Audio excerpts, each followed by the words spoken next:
10 তারিখ অনুমানিক 3টার সময় কংগ্রেস বিজেপির অফিসে আনসার আলীকে বিজেপি সমর্থন করানো হচ্ছে। সেই খবরটা যখন আমরা পাই তখন আমরা খোঁজ খবর নিয়ে দেখি একটা বড় অঙ্কের লেনদেনের মাধ্যমে আমরা সিপিআইএম শ্রমিক শ্রেণীর পার্টি হিসেবে একজন শ্রমিককে আমরা প্রার্থী করেছিলাম আনসার আলীকে। তো আমরা দেখলাম সেই বড় অঙ্কের একটা লোভ দেখিয়ে উনাকে বিজেপির দলে চিনিয়ে নিয়ে যান, যাতে আমাদের সংখ্যাগরিষ্ঠতা না থাকে, তাদের সংখ্যাগরিষ্ঠতা হয়। এবং বিভিন্ন পত্রিকায় বিভিন্ন নিউজেও আপনারা দেখেছেন, সেই নিউজটা বেরিয়েছে যে সিপিআইএম এর একজন পঞ্চায়েত প্রতিনিধি বিজেপি সমর্থন করেছেন।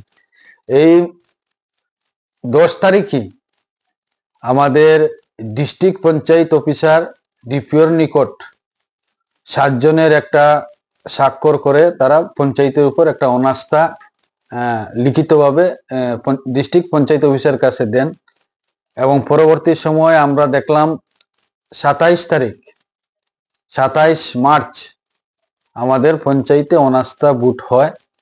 এই ভোটে পূর্বে আমরা বিভিন্নভাবে আমাদের যে একজন পঞ্চায়েত সদস্য যেভাবে দল ত্যাগ করেছেন, পার্টির শৃঙ্খলা বিরোধী কাজ করেছেন, তার পত্রিকার কাটিং সহ আমরা ডিস্ট্রিক্ট পঞ্চায়েত অফিসারের কাছে দিয়েছি, বিডিওর কাছে আমরা 11 তারিখে আমরা আমাদের আবেদনটা দিয়েছি এবং তার মেম্বারশিপ যাতে বাতিল হয়, আমাদের দল বিরোধী কাজ করেছেন, এটা আমরা দিয়েছিলাম। পরবর্তী সময় যে 27 তারিখ আমাদের অনাস্থা ভোট হয়, এই ভোটের মুখে আমরা আমাদের পার্টি রাজ্য সম্পাদক সদ্য জিতেন চৌধুরী, ওনার একটা হুইপ সহ আমরা হুইপ সেখানে রিটার্নিং অফিসার যিনি ছিলেন কদমতলা ব্লকের পঞ্চায়েত অফিসার হেলাল উদ্দিন সাহেব, ওনার কাছে আমরা এই হুইপের কাগজটা দিই। আমরা একটা শৃঙ্খল পার্টি আমাদের সিপিআইএম, আমরা আমাদের সব দিক দিয়ে আমরা শৃঙ্খলা পরায়ণ পার্টি। আমরা অনেক চেষ্টা করেছি সেই সদস্যদেরকে বুঝিয়ে আবার আনার জন্য, কিন্তু ওই বিজেপির কিছু অর্থের বিনিময়ে তাকে নিয়ে গেছেন এবং তাকে বুঝিয়ে আনতে পারে, তার জন্য ওনার মেম্বারশিপটা বাতিল হয়েছে এবং অর্ডারও বেরিয়েছে। আস্থা ভোট হবে, আস্থা ভোট হলে সমান সমান হলে পঞ্চায়েত সচিব যিনি থাকবেন উনি পঞ্চায়েত পরিচালন করবেন এবং বিডিও মহোদয় পরিচালন করবেন।